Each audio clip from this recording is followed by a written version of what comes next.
when you make a product impossibly thin, something needs to go because of physics. You cannot take stuff away without taking stuff away. And I feel like Apple has two product lines here, the Air line and the Pro line. The Air line being your MacBook Air, iPhone Air, and Apple Watch Series 11, where things are taken away in favor of thinness and lightness. And then you've got the Pro line, the MacBook Pro, the iPhone Pro and Pro Max, and the Apple Watch Ultra, which are all thicker, heavier, but they give you more features, more performance, more buttons, more ports, more everything really. I guess the only Apple product that doesn't follow this rule is the iPad Pro, which is thinner, lighter, and better in every way than the iPad Air. But everything else falls into either the Air or the Pro camp. And being in the Air camp, you already know what Apple had to sacrifice when they designed their thinnest iPhone ever, the iPhone Air.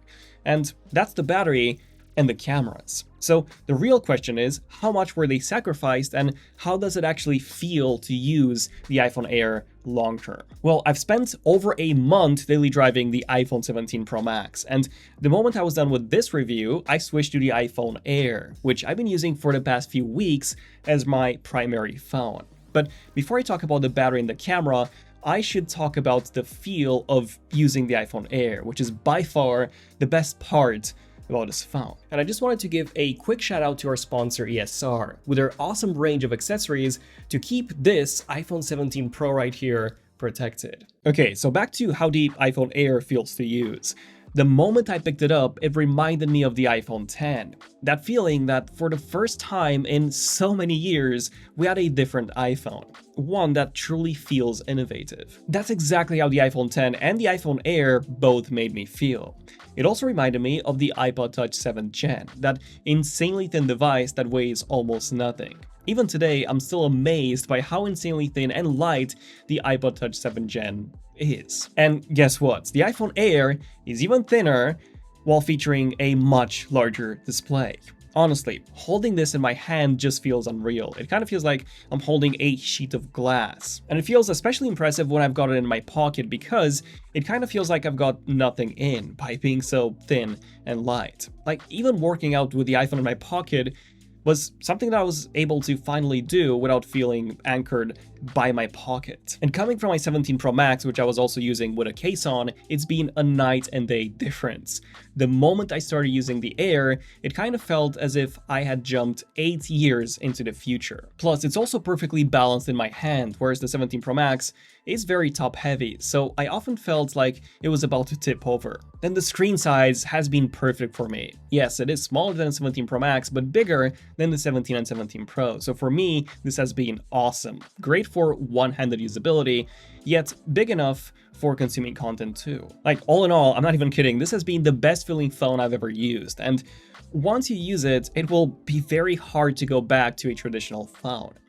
Although, that being said, there were a couple of surprises, some good and some bad that I've noticed while using the iPhone Air. For example, the dynamic island is noticeably lower than on all the other iPhones. That's probably to do with the top of the iPhone Air, the part above the camera plateau, being super thin, reason why they had to lower it to fit. And because of this lowered dynamic island, the system indicators at the top also needed to be lowered, which makes them look weird with all of this extra space at the top. Also, we now have the new made by Apple C1X cellular modem and the new N1 Wi-Fi modem. The C1X has been quite underwhelming for me, specifically in terms of the signal strength. I found that in places where my 17 Pro Max would have very weak cellular signal, the Air would have none. However, the N1 chip has been very impressive. Specifically, the AirDrop speeds on the iPhone Air have been crazy fast.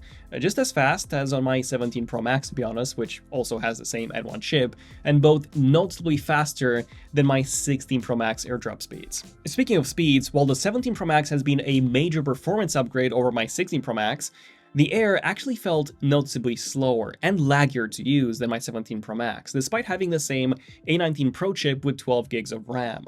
And I don't think that's caused by the one less GPU core on the Air. I think that's caused by the Air's build. Sure, the titanium frame does make it look and feel incredibly premium, but not having an aluminum back plus a vapor chamber does impact thermals. I've noticed it getting hot on numerous occasions, and whenever that happened, the Air also got very laggy and reminded me of the poor performance that I used to have on my 16 Pro Max. Also, the speaker. I don't think it sounds that bad, it's pretty decent, but compared to the 17 Pro Max, it's a major downgrade in both sound quality and volume.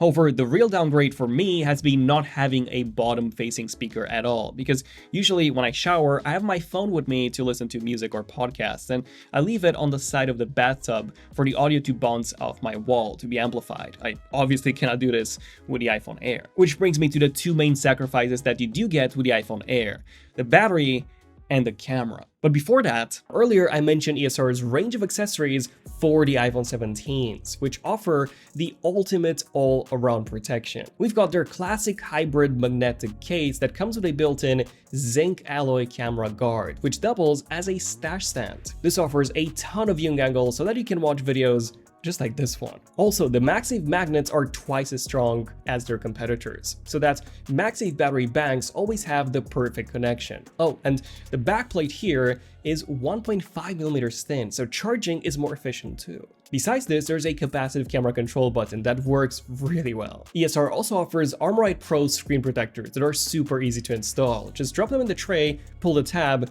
and you're good to go. These screen protectors use Corning's accessory glass, so they have 7 times the strength of generic screen protectors, with a built-in anti-reflective coating too. So check out ESR by using the links below to keep your devices protected. And now back to the video. I want to start with the battery first, which is not great. I'm getting about half a day of usage on a medium usage day. Basically, I take it off the charger at 7 AM, and by about 12:30, it is already dead. My 17 Pro Max can last me until 10 PM with about 20% left, with about the same usage. So coming from the 17 Pro Max, the Air is a major downgrade for me. And because of this, almost every time I used it, I had to use it with the MagSafe battery pack connected, which definitely saved my day, as it would last me even more than my 17 Pro Max, ending the day with about 30 to 40% left. However, this MagSafe battery pack does create a number of problems. First, you have to buy it, and it costs $100 or £100, which makes it the most expensive battery pack I've ever seen. Not only that, but by paying $100, it brings the total cost of the Air to $1,100, same exact price as the iPhone 17 Pro. On top of this, the MagSafe battery pack can only charge your Air to 60% from 0%, which means that basically any other third-party MagSafe battery pack will be able to charge much more,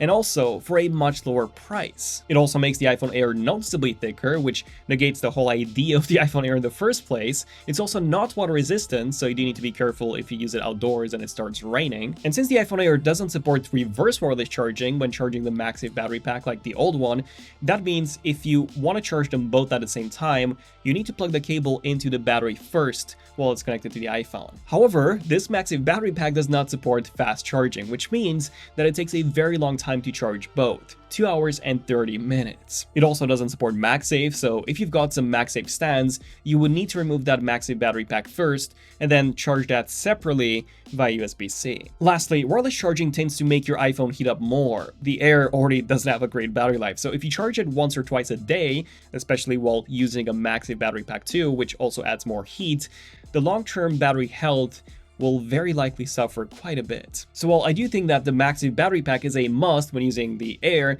at least for my usage, using it heavily downgrades the Air experience, at which point you may as well just go with the iPhone 17 Pro, especially since they are the exact same price.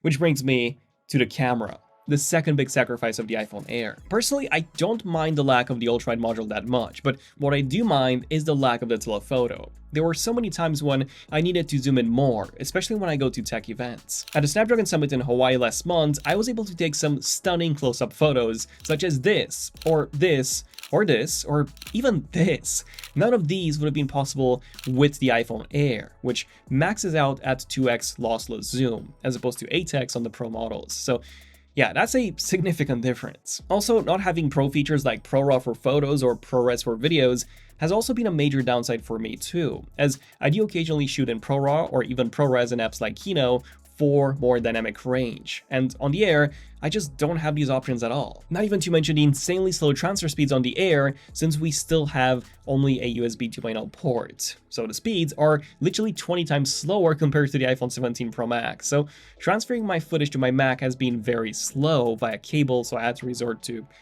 AirDrop, which in itself is faster thanks to the N1 chip, but still overall slower than the cable transfers. Now, that single camera module isn't too bad. I did get some pretty good photos out of it, but it is still inferior to the 17 Pro Max module in low light, as it is a smaller sensor. And it's also using a 26mm lens, which is more zoomed in than compared to the 24mm lens on the 17 Pro Max. So I did find myself having to step back when taking some photos quite a number of times because of that, and of course also because of the lack of the ultrawide. Although the Air can actually focus closer than the Pro models, which I guess is its only plus here. So all in all, while the camera on the Air is good, having just one single module in 2025 is extremely limiting. But you know what's not limiting? Our stunning new Tahoe Twilight Wallpapers pack by Mohim. Just look at how insanely good this pack looks.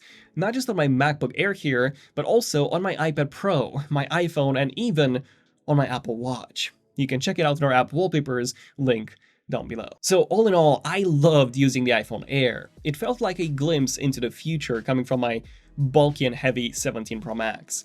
But not having that telephoto module and having this subpar battery life that required me to use the MagSafe battery pack at pretty much all times actually made me switch back to my 17 Pro Max. Yes, I'm back on it, and whilst I do miss the Air's thinness and feel, I am glad to have a proper camera and an all-day battery life phone once again. However, this doesn't mean the Air isn't for you. If you don't take a lot of photos and you just want a phone that's super light and thin and feels incredible for you, I think this is literally the best option on the market.